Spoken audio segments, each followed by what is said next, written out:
Doctor Bharathi Raja அவர்கள் இன்னைக்கு உடல்நலை குறைவால் காலமாயிருக்க சம்பவம் ஒட்டுமொத்த திரையுலகத்தையும் அதிர்ச்சியில் ஆழ்த்தியிருக்கு அப்படின்னு தான் சொல்லணும். ரொம்ப நாளாகவே உடம்பு சரியில்லாமல் ஹாஸ்பிட்டலில் ட்ரீட்மெண்ட்டில் இருந்த பாரதி ராஜா அவர்கள் இன்னைக்கு உடல்நலை குறைவால் இறந்து போயிருக்காரு. கொஞ்ச நாளைக்கு முன்னாடி தான், அதாவது கரெக்டாக ஒரு வருஷத்துக்கு முன்னாடி மார்ச் மாதத்தில் தான் தன்னோட மகனை இழந்திருந்தார்.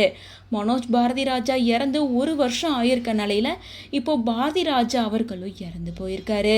இவர் இயக்குனராக மட்டும் இல்லாமல் ஆக்டராகவும் ரீசெண்ட் டைமாக நடிச்சிட்டு தான் இருக்கார். Special actress Radhika Sarathkumar, Radha, actor Karthi, Rajini, Kamal உள்ளிட்ட பல முன்னணி நடிகர்களை வச்சு டைரக்ஷன் பண்ணி பாப்புலர் ஆனவர் தான். அவர் டைரக்ட் பண்ண முதல் மரியாதை, கிழக்கே போகும் ரயில், அலைகள் ஓய்வதில்லை உள்ளிட்ட பல தமிழ் படங்கள் ஹிட்டான படங்கள் அப்படின்றதும் குறிப்பிடத்தக்கது. அது மட்டும் இல்லாமல் கடைசியாக தனுஷ் கூட திருச்சிற்றம்பலம் படத்தில் அவருக்கு தாத்தாவை ரோல் பண்ணி நடிச்சிருப்பாரு. ஸோ இப்படி தமிழ் சினிமாவில் ஒரு முக்கியமான நபராக இருக்க பாரதிராஜா அவர்கள் இறந்து போயிருக்கிறது பலருக்கும் அதிர்ச்சியும் வருத்தமும் ஏற்படுத்தியிருக்கு.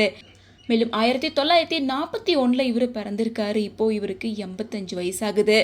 அடுத்த வாரம் இவருக்கு 86 வயசாக இருக்க நிலையில் திடீர்னு இறந்து போயிருக்காரு. மேலும் பாரதி ராஜா அவர்களோட உடலுக்கு மரியாதை செலுத்துறதுக்காக பல சினிமா பிரபலங்கள், அரசியல் தலைவர்கள் அப்படின்னு எல்லாரும் ஒன் பை ஒன்னாக வந்துட்டு இருக்காரு.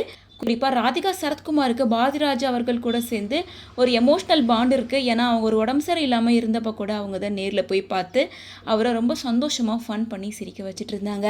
அந்த வீடியோ கூட ராதிகா சரத்குமார் ஷேர் பண்ணியிருந்த நிலையில் இப்போ அவர் இறந்து போயிருக்கார் அப்படின்ற செய்தியை கேட்டு அவங்க ரொம்ப உடஞ்சி போயிட்டாங்க அப்படின்னே சொல்லலாம்.